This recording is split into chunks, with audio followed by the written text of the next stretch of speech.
Following Friday's general session at AOPA Expo 2008, A&N spoke with outgoing Group President Phil Boyer about what he thinks is the greatest challenge facing not only pilots, but Americans of all stripes.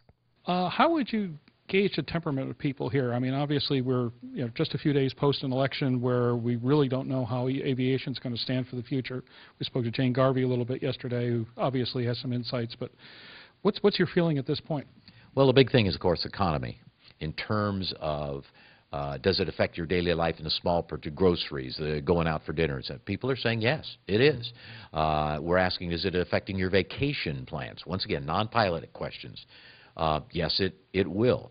Is it going to affect your salting money away for college tuition? A little bit outside some of the demographic of our members, but in those that it fit, I will continue to do that. Another good one, because we're operating a fairly large set of foundations, will it affect my charitable contributions? No, it will not. So I'm not trying to paint a picture that I really personally understand is very devastating, but I also am saying that I think those who are in it for personal business, the 35 to 65-year-olds, this is something I always wanted to do, they're saying I may take a little more time. I may spread it out over a period of time.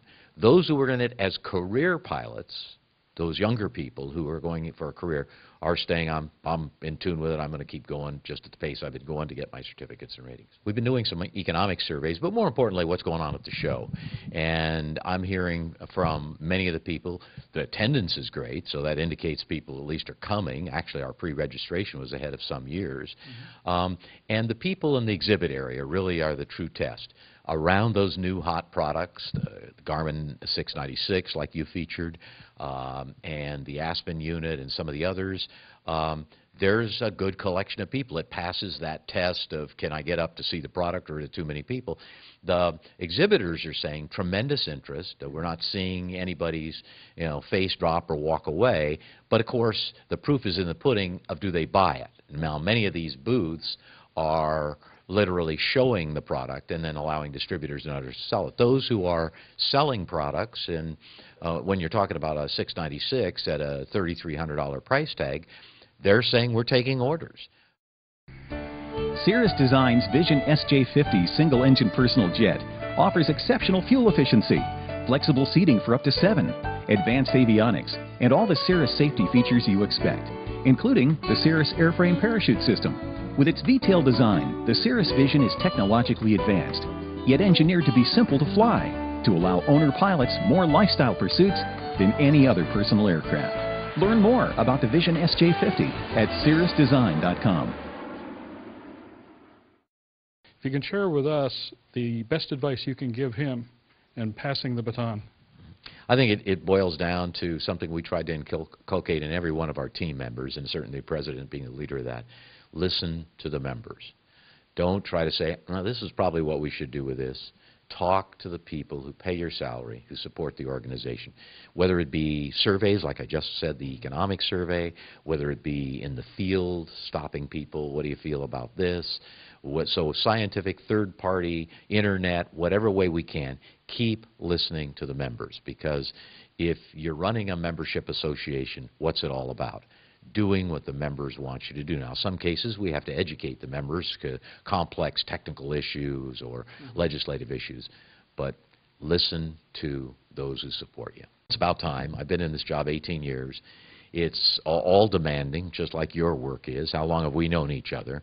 How many times can you stick that mic in my face and expect something lucid to come out? And so before I start drooling and then trying to think, now what was I saying, I better get out of this job and let somebody new and fresh who looks at this.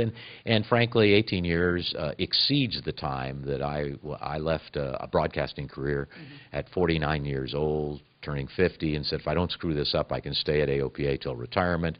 I've gone a couple years past that. I think I'm leaving the organization in terrific shape. There will always be challenges ahead. There were challenges ahead when I stepped in, and I've got a good team of people. The board has taken their time to select the right president, and it's time to hand that off to somebody else. And, get to fly the airplanes I own or will own for fun and on a little time schedule that's not as hectic as the one I've been going on. When most pilots think about the Aircraft Owners and Pilots Association, they think of Phil Boyer, who has helmed the pilot advocacy organization for the last 18 years.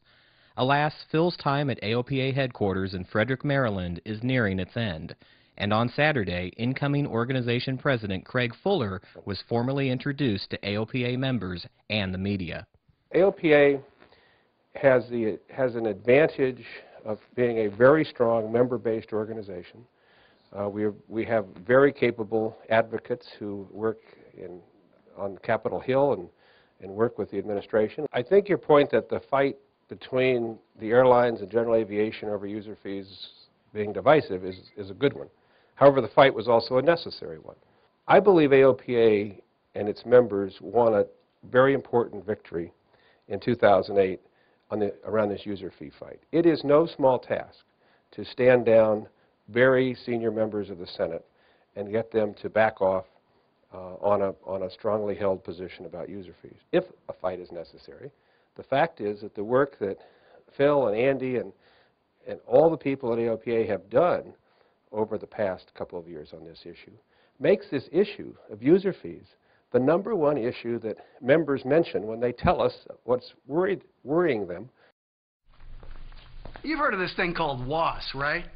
The Wide Area Augmentation System lets you fly GPS glide path approaches without relying on ground-based landing aids. No VOR, no ILS, no problem.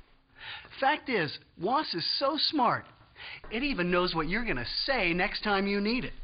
And don't have it on board. Wah, wah, I want my WAAS now! I was really crying there for a second. I think probably at one stage, the most important thing we do is work with the members of key committees that affect general aviation. And we absolutely don't want them to think in this transition there's any movement away from opposition to user fees or anything else. I mean, it really is, in that sense, they need to know that we're going to stand by the positions we've held for some time. There's a very important role to be played with, as I've said, new people coming into the administration, educating them on what we're doing. I also think, and oftentimes people, focus on Washington but forget that today, really effective advocacy activity in Washington is often based or starts at the local level. And that's why we're so fortunate to have the activity around the country where people will talk to their elected officials. And we have representatives around the country working with groups. I think Phil and I both talked in our discussions about the importance of reaching influentials, people who will influence opinion, influence elected officials, and reaching opinion leaders who will talk about general aviation. And so I see that as part of the mission I have underway. In a broader sense, and this is something that we won't really know for the next few weeks in my view, but in a broader sense, I'm kind of intrigued by President-elect Obama's discussion and his people's discussion of the need to address infrastructure. Not always the most exciting topic in Washington, D.C., but infrastructure is a serious problem across the country.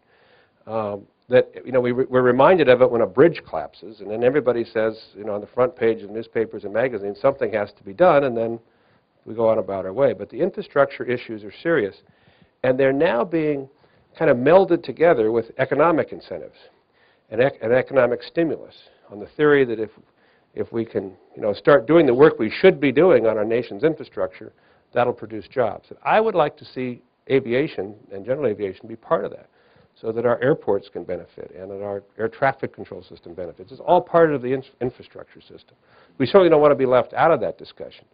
And so in that sense, there may be opportunities early on to enter into one of the priorities that the administration has identified.